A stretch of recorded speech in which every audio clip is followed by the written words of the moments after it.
Te cuento entre mis amistades, esta noche, a ti. Te prestas tu oído a Doña Radio, contante y sonante.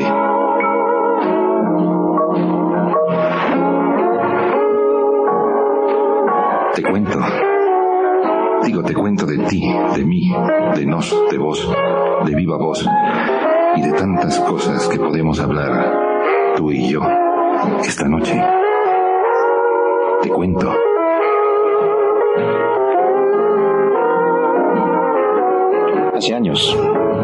Hace años que yo fui niño.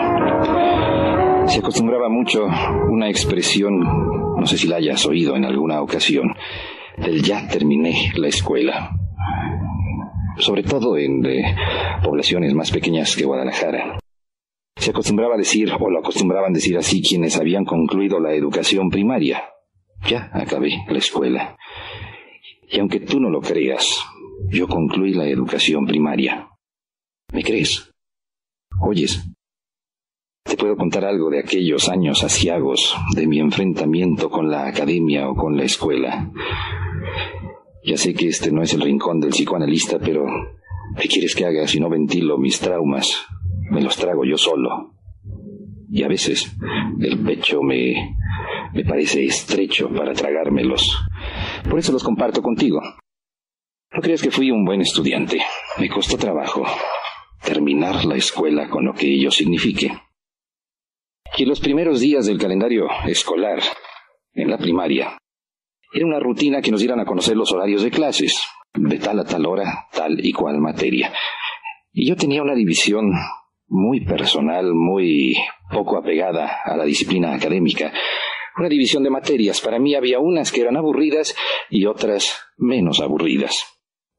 Eso tal vez se pudiera entender como que yo presuponía que había unas materias que eran útiles y otras menos que más inútiles. Tú compartiste conmigo esa experiencia.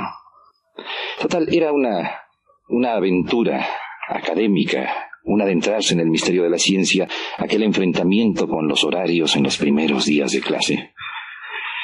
Había una materia que me parecía sobremanera útil. No, más bien debo reconocer lo contrario, bastante lo otro, con un nombre sospechosamente raro, por decirlo de alguna forma. Y esa materia era civismo. Creo que ahora ya, dada la evolución de los calendarios escolares o de los ciclos pedagógicos, o llámale como quieras, eso se llama ahora ciencias sociales, que se ha convertido en un tutti frutti indescifrable, supongo, para los niños de hoy, como era para mí indescifrable aquella tan resonante materia llamada así, civismo. Tuve que crecer para entender que de algo el civismo sirve. A ti no. No nos servirá de algo en nuestra vida cotidiana. Por razones de trabajo, y hasta hoy, mañana quién sabe, porque la incertidumbre laboral a veces me afecta a mí también. Por razones de trabajo debo pasar la semana viviendo, masticando la urbanidad de la monstra capitalina. De esa ciudad tan centreña, tan centralizante, tan central, tan en la mesa idem o mesa central, y que yo no hay otra forma de llamarle sino así, la monstra. Todo el mundo habla mal de ella. Yo debo decir que mi experiencia en los 3 años que tengo viviéndola cotidianamente, lunes a viernes, para mí ha sido una monstra amable, vivible, urbanamente complicada por sus dimensiones, pero no tengo mayores quejas, no tengo por qué quejarme de ese mi encuentro, a pesar de mis prejuicios, con la monstra capitalina. ¿La conoces? Si te dijera que a mí, por allá, a los 10, 11 años de edad, me llevaron de paseo a la capital para deslumbrarme con esa ciudad tan... la ciudad, la que se considera única ciudad de envergadura, con lo que ello signifique o deje de significar, en este país tan centralizado. Después, andando el tiempo, tuve que ir a estudiar por allá en los 60s, estuve, si acaso, un par de años, y luego me hice la promesa, una especie de contramanda, no sé si el término te suene, de no regresar jamás a tan monstruosa ciudad. Creo que no estás tú para intimidades, para soportar mis intimidades, pero dejémoslo ahí, razones laborales. El perseguir la memela o perseguir la torta nuestra de cada 4 o 5 días, dada la crisis, creo que se puede decir así, me llevó a trabajar a aquella ciudad. Y me dirás que tiene que ver todo ello con lo que mencionaba de las clases, de los horarios de clases y de aquella materia tan conspicua, tan notablemente a mí me parecía aburrida y que se llama así, civismo, o que se llamaba así, urbanidad y civismo, creo que era su nombre completo. Oye, ¿por qué no proponemos, tú y yo, por qué no organizamos una campaña para que se instituya académicamente una clase o una materia llamada simplemente villanía? ¿Seremos villanos, tú y yo? ¿O qué tan villanos somos nosotros, los habitantes de las civilizadas ciudades? Tuvieron que pasar miles de años en algo que supuestamente fue un proceso evolutivo, y yo no estoy muy enterado de cómo ocurrió ello. No he podido adentrarme en ese tema. Pero hasta donde entiendo, creo que pasaron miles de años para que nuestros antecesores supieran convivir en ciudades. Primero tuvieron que domesticar la tierra. No vivir ya de la recolección de frutos, no vivir ya del pastoreo, sino aprender a manejar los recursos agrícolas, esa cultura básica que tantas veces te he mencionado como la única cultura sin la cual no podemos vivir, la agricultura. Pues tuvieron que pasar miles de años para que se instituyera esto que tú y yo conocemos como ciudades. Nombre latino. Y yo no tengo la culpa. Si tienes alguna recriminación que hacer, te suplico dirigirte a las autoridades correspondientes del lenguaje o de lo que sea, porque yo cuando llegué, esto ya se llamaba así, o estas ciudades. La mostra esa a la que hacía referencia y que tengo que vivir algunos días o todos los días de la semana, salvo los fines, el sábado y el domingo, ahora le ha dado por llamarse la ciudad más grande del mundo. Falso. Hay ciudades más grandes. Digo, en metros, en kilómetros, en millas. Es la ciudad tal vez más poblada del mundo. Y eso se repite como una vanagloria, como si ello le diera catadura a los habitantes de la ciudad, como si fuera un orgullo un poco mefistofélico, una vanagloria extraña y paradójica de estar allí, hacinados en la ciudad más poblada, supuestamente, del mundo. Civismo. Una materia ancestral que inventaron también los humanos con ese nombre, o si quieres llamarle civilismo, o si quieres llamarle civilización, o si quieres llamarle civilización. El arte de convivir los unos y los otros en un mismo y determinado espacio urbano. Te decía que a mí me parecía esa materia sobremanera aburrida porque nunca entendí su función. Y te decía que he tenido que vivir estos 3 años intensamente en el corazón de la monstrua capitalina, porque creo que si no nos ponemos a aprender un poquito de civismo, esto sencillamente ya no va a funcionar. Una anécdota peregrina. Trabajando yo en Londres, un día recibo una carta de un joven de Monterrey. Era una especie de poesía épica al usuario o del usuario de una ciudad, Monterrey, claro está. Fíjate qué extraño, yo en Londres, él en Monterrey, y ahora tú y yo conversando aquí, en Guadalajara, o no se llama así, esta disque civilizada ciudad.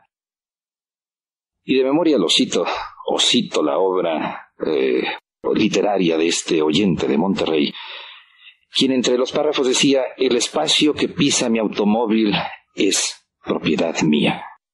Me parece una metáfora transitoria, transitante, de alta velocidad, pero creo que nos ayudará a comprender cómo la ciudad es el espacio colectivo que todos reafirmamos como propiedad nuestra, única. Por donde va mi automóvil, ese trozo de ciudad que transita a toda velocidad bajo el vehículo, es mío. Y creo que hay una especie de afirmación oculta en esa expresión del radioescucha de Monterrey, que todos la podemos percibir en nuestro ir y venir por las calles de la ciudad. Propiedad colectiva. Lo que de todos es, ¿de quién es? ¿Qué tanto la ciudad es nuestra? ¿Qué fracciones de oxígeno nos corresponden a cada uno? Fíjate cómo lo pregunté. ¿Qué porción de oxígeno nos corresponde a cada uno de los que respiramos en esta ciudad? Civismo. Tan sencilla y complicada materia. ¿Por qué nadie en mis años escolares primarios lograría interesarme en la profundidad de esta cuestión? El arte de convivir en las ciudades se llama así, civismo, urbanidad. Yo tenía una tía, todavía la tengo, nomás que está muy desmejorada últimamente, que se empeñaba en que yo aprendiera buenos modales. Supuestamente ella era una norma viviente de urbanidad. Y ella entendía por urbanidad, que no subir los codos a la mesa cuando uno estaba comiendo, no hacer ruidos regurgitantes o espectaculares con la boca mientras se llevaba uno los alimentos, se tragaba uno el bolo alimenticio y qué sé yo. Era una especie de manual de Carreño viviente aquella tía que ahora está semiviviente para infortunio nuestro, o más bien dicho, solamente mío que no tuyo. Pero eso es la urbanidad. No molestar, iba a decir a los conciudadanos, no molestar a los contrincantes que comparten con nosotros la misma ciudad. Vaya ciencia tan profunda. Dice que las ciudades son la cuna de la civilización, lo que te decía hace un momento. Civis, civitatis, civilitatio, civilización, todo este juego de palabras que se originaron del mismo vocablo latino. Y ahora parece que las ciudades fueran la cuna de la villanía, que esa era la contrapartida de ciudad, la villa, donde los villanos nacían. Canto y cuento. Yo te cuento, la música te canta, y estoy seguro te encantará. ¿Qué tan congruente eres? Fíjate, cuando yo estaba chico no era tan fácil ir a la tienda y comprar ese tipo de gominas, pegamentos o llámales como quieras, que ahora se venden con tantos nombres y marcas comerciales. Pero tengo la horrible y química sospecha de que siguen siendo lo mismo que yo utilizaba para cumplimentar mis tareas infantiles. Esto es, ponía en agua a hervir, a ver si no te doy mala receta. Si no, ni caso me hagas, porque en todo momento esto no pretende ser un recetario de cocina. O sí, de cocina vital. Te decía, ponía agua a hervir, añadía un poco de harina, y salía un masacote más o menos pegostioso que se llamaba y se llama engrudo. Claro que has oído hablar del engrudo, ¿no es cierto? Un pegamento muy primitivo basado en la configuración, fíjate qué forma más elegante de decirlo, en la configuración molecular de los almidones contenidos en ciertos cereales. Te digo, yo insisto en que las actuales gomas que utilizan los niños para lo mismo, para sus tareas escolares, están basadas exactamente en lo mismo, en almidones industrializados, provenientes del maíz o del trigo o de qué sé yo. Pero el caso es que te quiero preguntar, ¿qué tan congruente eres? ¿Por qué te pregunto esto? Porque viene a cuento un poco de incongruencia en todo esto. A ver, ¿a qué te suena? ¿Cómo pegar algo que tiene 3 mitades? ¿Verdad que suena incongruente? No rima, no pega, no hay engrudo, no hay posibilidad de unir lo uno con lo otro. Y si no te lo digo, reviento, porque a la carrera tengo... No sé cómo le vamos a hacer, pero yo creo que es parte del tiempo actual, en donde la incongruencia campea, en donde por todas partes se adivina, y si no nos reímos tú y yo, pues, ¿para qué nos enojamos? Es aquello que te decía, tratar de unir algo que se ha roto en 3 mitades exactas. Incongruente. Algo de eso hay en la economía, algo de eso hay en las finanzas, algo de eso hay en las modalidades morales, pero la incongruencia parece ser parte de nuestra existencia cotidiana. Ese engrudo que nos obliga a unir cosas disímbolas, cosas que no tienen por dónde vincularse. Yo creo que tendríamos que inventar tú y yo no sé qué tan bueno seas para los números, yo soy una nulidad, por eso me dedico a este tipo de contabilidades o cuentabilidades, que no la otra contabilidad del suma, resta, multiplica, divide y saca resultados precisos. Esto de la contabilidad verbal tiene una enorme virtud sobre la otra porque es mucho más amplia, mucho más flexible, pienso yo. ¿No piensas tú lo mismo? Te digo que tendríamos que inventar tú y yo una especie de aritmética parda, para hacer rimar las incongruencias vitales, actuales. ¿Qué es la felicidad? Dímelo tú, ¿qué es para ti la felicidad? Y los filósofos a través de la historia del pensamiento, fíjate esos señores, ¿qué serán los filósofos? Ya platicaremos algún día esta semana, si tienes tiempo, sobre lo que es hipotéticamente la filosofía. Pero los filósofos alambicados tratando de definir lo que es la felicidad. Ay, Hegel, qué cosa más complicada debe ser la felicidad para ti si tanto trabajo te costó explicarlo. Ya te contaré luego, otro día, de tan respetable señor, don Hegel. Sentido común. Yo creo que tendríamos que buscar por el rumbo del sentido común lo que es la felicidad. ¿Qué es? ¿Para qué sirve? ¿Cómo se logra? ¿Es alcanzable? Bueno, si no es alcanzable, pues de una vez por todas, y por razones de simple congruencia, pues tendríamos que resignarnos a ser infelices. Tendríamos que aceptar la infelicidad como la base, fíjate qué incongruente suena esto, como base de la felicidad. Y ya vendrán las religiones a explicarnos que la felicidad no está aquí, sino más allá, la salvación, lo que tú puedas entender por eso. Y siempre solicito de tu benévola ayuda porque yo entiendo tan poco de tantas cosas.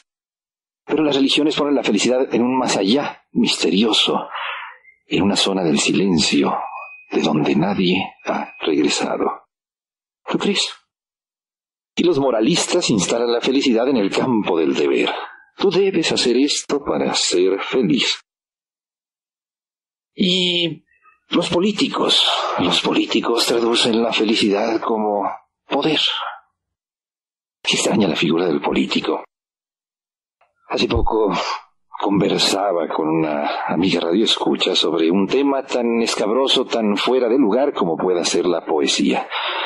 Me decía que por motivos de una feria librera monumental en esta ciudad había ido a oír unos poetas, cosa rarísima en estos tiempos, y sin embargo yo me atrevo a afirmar que sin poesía no vivimos ni tú ni yo, pero ese es asunto harina de otro arroyo y mejor no nos vamos por ese rumbo. Yo he llegado a pensar que los políticos son los únicos poetas que pueden convertir en realidad los sueños comunes. No se los vayas a decir, porque se pueden creer eso, poetas, y no simples admiradores apegados a esa cosa tan pegostiosa, ya lo diría ese señor Don Quijote, el egregio Don Quijote, que quien prueba el poder no puede después vivir sin él, así de pegostioso es. ¿Cómo entienden la felicidad colectiva los políticos? Eso que nos gusta tanto a ti y a mí, ser felices. Oye, ¿y los economistas? Ellos son simpáticos, enormemente simpáticos, porque ellos la traducen en ceros. El enorme poder del cero. Bueno, los economistas y los financieros, ellos van convirtiendo la felicidad en un asunto de acumulación de ceros. Entre más ceros pongas tú a la derecha, o también a la izquierda, porque en álgebra booleana, y no me preguntes qué es, simplemente es la base de todos estos sistemas digitales de computación, pero en álgebra booleana también el cero a la izquierda tiene un relevante valor. Y yo te preguntaba que qué es la congruencia para ti. Partía de aquel simple masacote que yo usaba para mis tareas infantiles, que se llamaba engrudo y que servía para darle consistencia, para darle armazón y contextura. Bueno, las piñatas decembrinas se hacían con engrudo. Eso le da congruencia, ese pegamento vital sin el cual yo creo que no podríamos encontrar la felicidad. ¿Sabes qué pienso que es la felicidad? Armonía, cadencia, congruencia. ser parte activa, pasiva del universo. ¿Será el pensamiento la base de la felicidad? Pues piensa, hay quienes dicen que entre más se piensa, más infeliz se es. Y claro, como hay que decirlo, pues que seas feliz, feliz, feliz. ¿Qué tan especial eres tú? ¿Eres especial? ¿Estás de acuerdo en que todos somos muy especiales? ¿Será cierto? Yo debo consultar a mi psicoanalista de cabecera porque no sé qué tan especial sea yo. Tú sí. Cuento largo el camino de las especies. Érase que se era. Ya te he dicho que en árabe aquellos cuentos de las 1001 noches comenzaban con esa frase tan cadenciosa del Can Mayacán, que significa como puede que sí, puede que no, como pudo haber ocurrido, pudo no haber ocurrido. Pero érase que se era un individuo llamado Cristóbal, que yo creo que sí era especial. Y se lanzó a la mar buscando eso, especias o especies. Y vino a dar con tierras desconocidas, tierras ignotas que acabaron llamándose América. Pero, ¿qué tendrá que ver eso de las especies con la especialidad muy supuesta, tuya y mía, de ser especiales? ¿Qué tan sazonado, qué tan condimentado es tu carácter? Porque ello es lo único que nos puede hacer o no especiales, el sazón. Tienes que forzar un poco la imaginación para remontarte a los tiempos en que el refrigerador no estaba todavía no estaba en la cocina. Que no hace mucho de esto. Esto de los refrigeradores es una cosa que, pues, ha ocurrido, ha llegado a todos los hogares por obra y magia del llamado progreso. Pero ¿qué tanto hace que para conservar los alimentos no había sino una serie de subterfugios y artimañas que necesitaban de eso que se llaman especias? Especies. Era una materia prima fundamental para la supervivencia de los seres humanos. Por ello aquello del Cristóbal que se lanza a buscar, ¿tú crees? ¿Qué ideas? Lanzarse a buscar a la mar clavo, canela, laurel de la India y qué sé yo. Tantos alifafes que se necesitan para darle condimento ahora simplemente a las comidas, para darle sazón, pero que antes formaban parte esencial, lo repito, de la posibilidad de vivir, de subsistir. Fíjate, en el Museo Británico, una de las salas que más llama la atención a los niños, y yo lo llegué a ver en el momento en que abrían el museo, y los niños en tiempos de vacaciones entrando en una verdadera estampida, dirigidos solamente a esa sala, la sala de las momias egipcias. Ya ves que los ingleses en su formación del imperio les daba por traerse souvenirs o recuerdos de aquí y de allá. Se trajeron el frontispicio del Partenón, pero pues se les vino en los barcos, ¿qué importa? Y como ello, pues se cargaron con momias egipcias porque, pues, para qué se quedaban en Egipto si ellos les podían dar acomodo en su museo.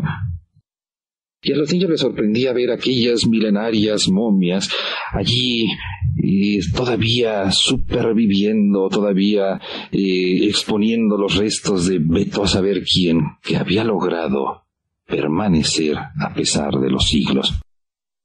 Y allí explicaban en el museo que parte de la conservación, de la momificación de aquellos personajes, parte esencial eran precisamente las especias. Claro, para la conservación de la carne, pues las especias que impedían que la carne se corrompiera y que se convirtieran en polvo aquellos egregios y egipcios personajes. Pero a lo que voy es a esto. Tú y yo tratamos de ser eso, nos sentimos eso, especiales, tan distintos a todos, claro, siguiendo al pie de la letra la moda para no salirnos de la tónica general, pero al mismo tiempo sintiéndonos tan diferentes, tan especiales. Sí, las especias o especies han tenido un papel determinante en la historia de la humanidad. Como eso, para los egipcios era una forma de preservar los cuerpos para la inmortalidad. ¿Te suena bien esto? Lo especial nos conduce supuestamente a la inmortalidad. Y para los europeos no solamente eran condimentos de cocina, sino eran esencias medicinales y eran también perfumes. Imagínate lo que eran las pestilentes ciudades europeas cuando, pues el drenaje también es un invento prácticamente decimonónico, siglo XX, los grandes sistemas de drenaje en las ciudades. Entonces había que traer pañuelillos con perfumes derivados precisamente de las especies. Fíjate en las crónicas de la conquista, en ese encuentro que se va a dar en Huitzilac, en ese punto preciso de la capital de Tenochtitlán, donde Moctezuma sale a encontrar a Cortés. El cronista narra que Moctezuma lleva grandes collares de ají. Y así le llaman en los códices, en las crónicas. Ahora le llamamos tú y yo Chile. En algunas regiones todavía del continente prevalece ese nombre para el picante, el ají. Porque para Moctezuma aquello era el ir especiado, el ser un personaje especial, el llevar las especias de la tierra en forma de collares que eran ornato y eran pues una manera de remarcar su autoridad. Y el ají se convierte, o el chile, en tantas modalidades, se convierte en la principal especie que aporta el nuevo continente al viejo mundo. Y llegan los portugueses, los hábiles comerciantes portugueses, e inventan un sistema de trueque mediante el cual iban a ganar enormes cantidades de dinero, puesto que se iban a la India llevando cargamentos de ají o chile y lo cambiaban en lo que es hoy Sri Lanka, que se llamó Colombo, o Ceilán, lo cambiaban por laurel, por clavo, por pimienta y otras tantas especies que traían a Europa, y en el trueque pues salían ganando ellos porque era mucho más difícil el cultivo de aquellas especies orientales que las que llevaban ellos de aquí de América. Y así se popularizó. Yo no sé si hayas probado tú la comida hindú. El sabor del ají o del chile o del picante tan americano o tan de estas tierras se popularizó enormemente en el oriente. ¿Qué tan especial eres tú? ¿Qué tan bien condimentado está tu carácter? Eso, así de simple, es el ser especial. Y tú creerás que cuando se logró la conquista de estas tierras, se acabó ese fervor por las especies. Fíjate lo que es la historia. En 1520 y tantos, si no mal recuerdo mal, fue Francisco Hernández, y si tampoco lo recuerdo mal, fue desde las playas de Zihuatanejo. Por órdenes de Hernán Cortés, se lanza a la mar. Qué sencillas las instrucciones que daba aquel capitán. Tú llegas a Zihuatanejo, haces unos barcos, cuando terminan los barcos, te vas rumbo a donde el sol se oculta, navegando hacia el occidente, y allá vas a llegar a tierras lejanas, a la tierra de las especierías. Y así Hernán Cortés le dio instrucciones a Francisco Hernández, quien un buen día se va de Zihuatanejo rumbo a las Molucas o islas de las especierías, todavía con esa necesidad europea de encontrar los condimentos necesarios para la supervivencia. Imagínate lo que ha de ser cocinar sin especies, lo soso, lo chato que debe saber la comida. Horrible, impensable. Por eso la necesidad que tenemos tú y yo de ser especiales, de condimentarnos, de ponernos sazón, de tratar de ser no tan chatos, sosos, tan horriblemente aburridos, que es lo que caracterizaría a una persona hipotética que supuestamente no existe, que son los seres atípicos o no especiales. Todos tratamos de serlo, sin saber lo que tratamos porque, insisto en aquello, las palabras difícilmente se equivocan.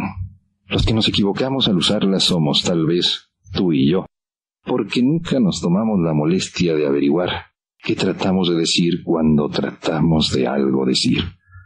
Y eso sí, tratamos incansablemente porque no nos imaginamos siendo de otra forma, tratamos y nos sentimos muy, muy especiales. Y pensar que todo viene de pimienta, clavo, laurel y tantas otras especias o especies que durante siglos fueron tan necesarias para que la humanidad siguiera siendo eso, más o menos humana. La resultante es muy sencilla. Si quieres ser especial, condiméntate. Si no, vaya, qué desabridos seremos, tú y yo, sin condimentos. Claro que tú y yo nos podemos comunicar. Yo me comprometo, si tú me escribes, te respondo, aunque sea brevemente, pero te respondo. Apartado postal 31-24, sucursal La Calma, Guadalajara. O también Lázaro Cárdenas, 3126, Guadalajara, Jalisco, el domicilio de la DECA. Creo que el apartado es más directo, más rápido. Pero escríbeme, cuéntame. Yo te cuento, te respondo.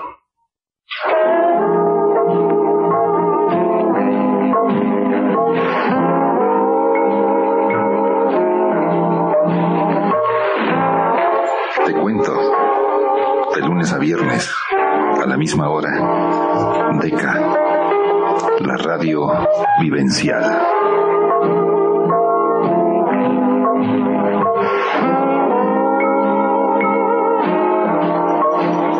Te cuento, soy Álvaro González. Mañana te busco.